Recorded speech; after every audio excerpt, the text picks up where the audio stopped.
Hello, this is Mike, NoStressMike.com. Okay, I want to share my experiences. I mean, that's the only thing I know. It's the only thing I know for sure is my experiences. I say dyslexia, so I can't read. I can read, but small amounts and very slow.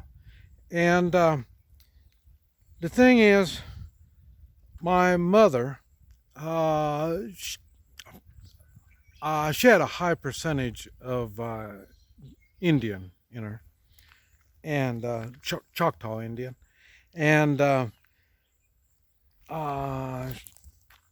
she got with my dad, and I'm an accident. And then they afterwards they went on and married, and then she was killed when I was 5. Up till that time, I couldn't talk. I didn't talk. They took me to doctors, and nobody knew what was going on. And so I don't know if I was spoiled or the trauma of my mother got me talking, or going to school. That's when I started in kindergarten. And so some way or another, that started me talking. My dad, he's 100% Chinese, and he came in I think in the 30s. Might have been the 20s, but he was twice as old as my mother when I was born. He was 42, she was 21, or maybe even 20. And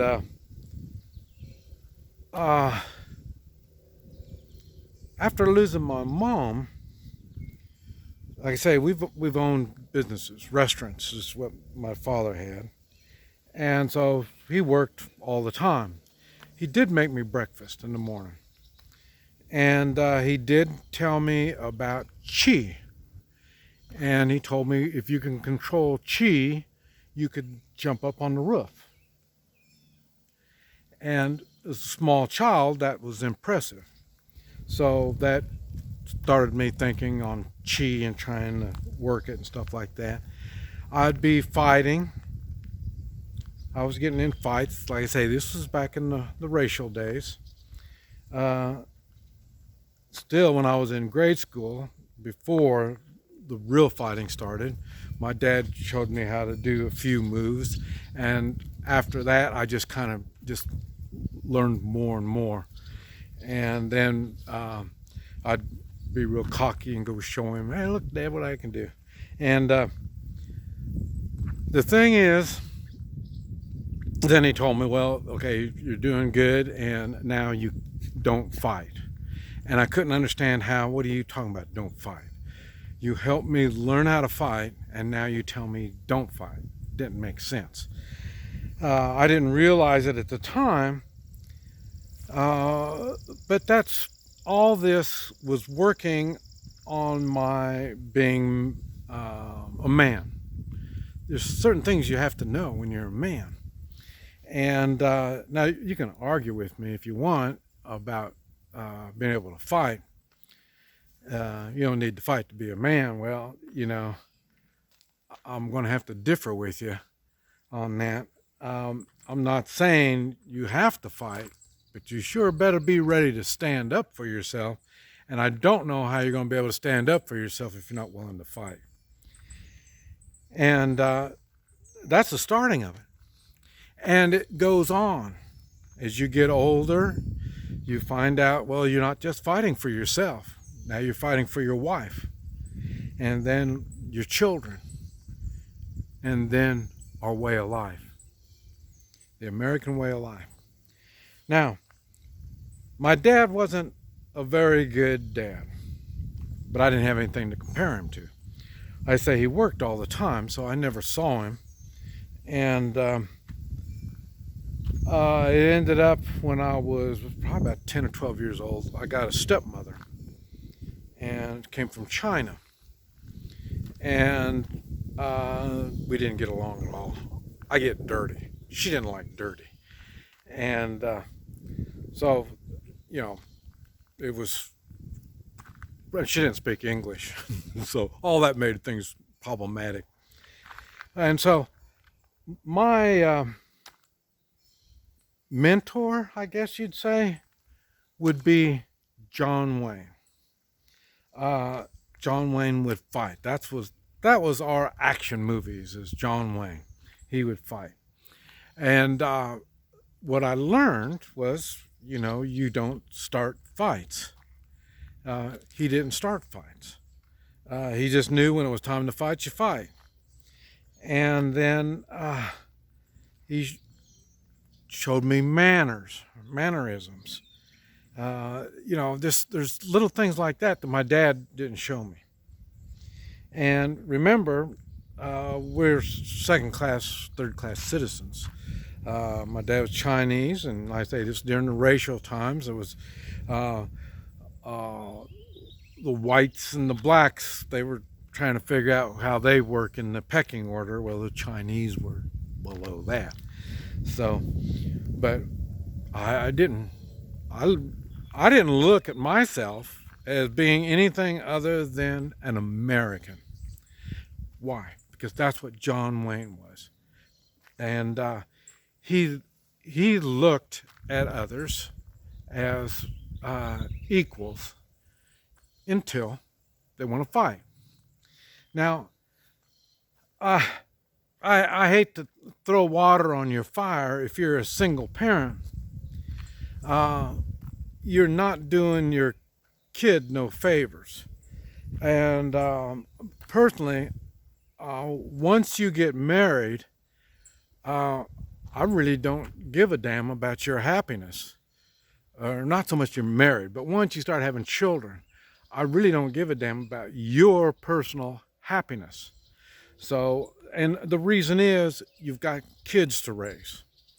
And I say, I don't know nothing about being a woman. Never been a woman. That's what I'm saying. I missed out a lot. With no mother, I missed out a lot. I don't know how to do things with women. I say my wife was Chinese from Guatemala, and she went along with the customs, the Chinese customs, and she kind of taught me. My dad really didn't teach me all that much. And she knew what a man was. She knew how her father acted. And she expected me to be the same. You know, her father was the provider. Her father was the last word on family matters. He's the last one. Yeah, I mean, the mama could say whatever, the kids could say whatever, anybody could say whatever, but whatever he said was the last. That's where it was going to be. And she expected me to wise up because I have to act like a man. And now the fighting part was a little bit different. Her dad really wasn't much of a fighter. He had money. He knew how to influence people. He had bodyguards. You know, it was a little different than me. So, but the thing is, when you're the single parent, you're not offering both sides. The child looks at the mother, and that's what he thinks a mother's supposed to be. And same thing on our kids. You know, my daughter, you know, when there was just being moral, being right, you know, I mean, doing the right thing, I could talk to her on that stuff. But then every once in a while, she started coming up with woman stuff. I've never been a woman. I don't know nothing about women. Hey, go talk to your mom. She'll take care of you. And my son was the same thing. I was a young man. I know what's going on. I know what you're thinking. I know a lot of this stuff. And so I took care of raising the boy. And the boy looked at mom like that's the kind of wife he wants. He knows what a good woman is supposed to be like.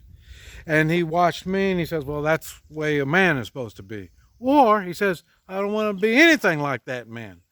It doesn't make any difference. But he's got something to guide himself on. If you're a lousy dad, well then, and your son's going to say, man, he's bad. And then maybe when he gets older, he's going to say, oh, that's why he acted like that. Maybe he'll do that. Or maybe you were just plain a lousy dad. And then your son say, I'm not going to be like him. Or your daughter's going to say, I don't want anything like him. You know what I mean? But they need something to go on. And you see it in the actions of the father and the mother. Does the mother respect the husband as the husband? Oh, remember, I don't believe in equal rights. And is he taking that responsibility? And then they look at the mama. And how does the mama make sure he takes that responsibility? My wife made sure I took that responsibility. I mean, she made it a point. Make sure I'm the man, go do it. So. But this is what's important. And like I say, when you don't learn this stuff, then you end up doing what was that? 911. Why? Because you're too stupid to figure this stuff out. You can't make a decision, and you just, hey, I'm stupid, and then you dial 911. Let them take care of it. Okay, and that's what I'm saying. The 911s really hurt people. Like I say, for me, if there's something that needs to be my attention, I give it my attention. I do it. I've been in 2 car fires, not my car, somebody else. I'm driving down the road and I see their cars on fire, and one I had to pull somebody out, and the other one was just an old junk truck. And and I had my fire extinguisher and I put them out. The car was it was a SUV. It was big, and it was you only have, I mean, talking 2 or 3 minutes to put out a car fire. Man, those things burn fast.